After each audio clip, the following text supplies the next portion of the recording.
सराफा कारोबारी के इकलौते बेटे का शव ट्रॉली बैग से बरामद। पुलिस व अपहरणकर्ता बदमाशों के बीच मुठभेड़।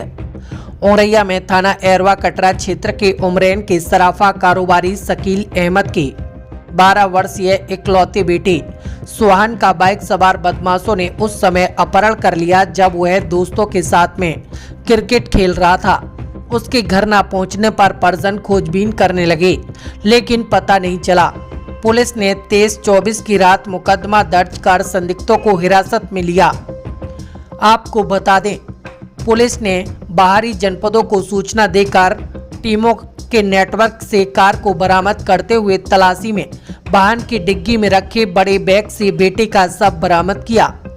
पुलिस और बदमाशों के बीच मुठभेड़ में आधा दर्जन करीब अपहरणकर्ता को पुलिस ने मुठभेड़ में गिरफ्तार किया। घायल अपहरणकर्ता का उपचार चल रहा है। पुलिस अधीक्षक औरैया चारू निगम ने पूरे मामले का खुलासा करते हुए क्या कुछ बताया है, सुनिए। थाना एरवा कटरा जनपद औरैया में 23/24 की रात्रि में लगभग 12-1 बजे के करीब शकील जो कि सर्राफा व्यापारी हैं, उन्होंने सूचना दी कि उनका बेटा सुभान वो लगभग 3 बजे खेलने गया था अगल बगल के ही रहने वाले लोगों के साथ और अब तक लौटा नहीं है। वो काफी देर तक ढूंढते रहे। उन्होंने जो भी संभावित स्थान थे और जो भी उसके दोस्त थे उन सबसे पता वता कर लिया, लेकिन उनको जब बच्चा नहीं मिला तो देर रात्रि आके पुलिस को सूचना दी, जिस पर तत्काल पुलिस ने तत्परता से सीओ बिधुना ने आकर पूछताछ की। एसएचओ एरवा कटरा ने इसमें तहरीर प्राप्त करके तत्काल अभियोग पंजीकृत किया।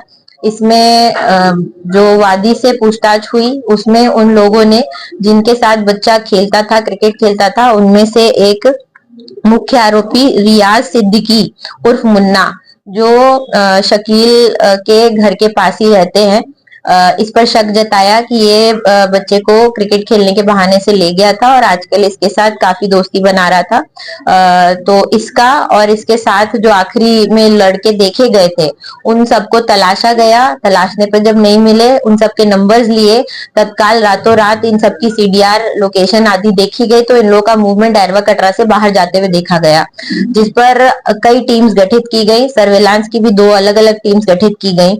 इन टीम्स पे जो भी लोग इन लोगों के संपर्क में आए, उन टीम्स में लगातार अलग अलग टीम्स के साथ कोऑर्डिनेट करके जिस भी संभावित रूट पर ये बच्चे को ले जा सकते थे, जहां से बच्चे की जिंदा रिकवरी हो सकती थी, जिसमें एक नोएडा, जिसमें सेंट्रल डीसीपी नोएडा से कोऑर्डिनेट किया गया, एक बुलंदशहर रूट पे भी बात की गई, जिसके बाद मुख्य रूप से डीसीपी आउटर दिल्ली के डीसीपी आईपीएस जिमी चीमान सर से बात की गई। उन्होंने अपनी क्राइम टीम के एसआई मनोज कुमार को लगाया। यहाँ से तत्काल सूचना पर सीओ बिधुना एसएचओ एरवा कटरा भी रवाना हो गए। एसओजी प्रभारी के साथ भी अन्य 2 और टीम्स लगाई गई, लगभग 8 टीम जिसमें लगातार बच्चे को ट्रैक करती हुई गई।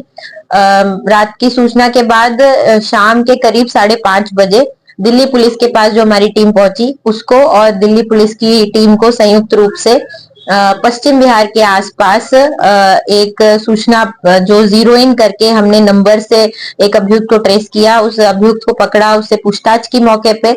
उसने बताया कि बच्चा गाड़ी में बैठा है, उसके साथ उसके 3 और साथी हैं। वहां एक सफेद कलर की जेस्ट गाड़ी थी जो उस अभियुक्त अवधेश कुमार मिश्रा के नाम पे थी। उस पे जाके जब देखा गया तो पाया कि जो 3 और लोग, दीपक गुप्ता जो थाना एरवा कटरा का ही रहने वाला है, जतिन दिवाकर ये नागलोई दिल्ली का रहने वाला है और रवि जो भी निहाल विहार दिल्ली का रहने वाला है, ये तीनों लोग वहां मौके से भाग रहे थे। इनको दौड़ाकर दिल्ली पुलिस की मदद से इनको पकड़ा गया और गाड़ी को खोल के देखा गया तो उसमें एक नीले रंग की ट्रॉली थी। उसको देखा तो उसमें बच्चे के हाथ पैर बंधे थे और प्रथम दृष्टया बच्चे की सांसें रुक गई थी। उसको तत्काल मौके से संजय गांधी हॉस्पिटल में एडमिट कराया गया, जो नियरेस्ट हॉस्पिटल था। वहां पे डॉक्टर्स ने उसे मृत, ब्रॉड डेड घोषित कर दिया, जिसके उपरांत परिवार के द्वारा जाके वहां शनाख्त की गई। जब सभी पूछताछ की कार्रवाई दिल्ली पुलिस और संयुक्त रूप से औरैया पुलिस ने कर ली। वहां से इन अभियुक्तों को लेकर दीपक, अवधेश, जतिन और रवि को लेकर हमारी टीम निकली। तो जो मुख्य आरोपी जो बच्चे को बहला फुसलाकर यहाँ से ले गए थे, जिसमें उन लोगों की पूछताछ में पता चला कि रियाज सिद्दीकी, शोभन यादव, अंकित कुमार और आशीष मिश्रा है।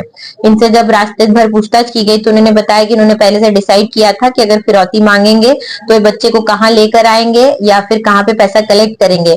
तो एक बाऊखेड़ा का जंगल पड़ता है अरवा कटरा क्षेत्र में, वहां पे इनसे फोन करा के दूर से इनको बुलाया गया। तो जो रियाज सिद्दीकी उर्फ मुन्ना खान की टीम जो आई, उस टीम ने घात लगाए बैठे थे। इन सभी के पास शस्त्र थे। इन्होंने पुलिस की टीम को अपने साथियों के साथ देखा तो इन्होंने फायर करना शुरू कर दिया। पुलिस की 2 गाड़ियों पे गोली लगी। पुलिस ने सिखाए हुए तरीके से जब पहले से घेराबंदी की, घेराबंदी करने पर इन लोगों को अटैक करके जब पकड़ने लगे तो जो पकड़े हुए अभियुक्त थे दीपक, जतिन, रवि और अवधेश, इन लोगों ने भी झटका देकर भागने का प्रयास किया गया। सभी लोगों को सिखाए हुए तरीके से न्यूट्रलाइज किया गया है। सभी का प्राथमिक उपचार हो गया है। इन सभी को हायर सेंटर रेफर किया जा रहा है। मुख्य रूप से मुन्ना ने ये पूरा प्लान अपने पड़ोसी से फिरौती की रकम के लिए बनाया था, लेकिन क्योंकि इन लोगों ने बच्चे को फोल्ड करके और हाथ पैर मोड़ के ट्रॉली में डाल दिया, भले ही उन्होंने कहा कि हमने चेन खुली रखी थी, तो बच्चे का प्रथम दृष्टया उसमें दम घुटने से मृत्यु हो गई है। इसकी इंक्वेस्ट जो पंचायतनामा की कार्रवाई है वो दिल्ली में हो गई है। आगे पोस्टमार्टम की कार्रवाई चल रही है। दिल्ली में ही फोरेंसिक टीम ने एविडेंसेस कलेक्ट किए हैं। इन सभी को जल्दी यहाँ पर लाके अग्रिम विधिक कार्रवाई की जाएगी। पूरा प्रयास किया जाएगा कि कम से कम समय में सभी एविडेंस कलेक्ट करके चार्जशीट लगा के इन सभी अभियुक्तों को अधिक से अधिक जो मैक्सिमम सजा है उसमें उससे इसको दंडित कराया जाए।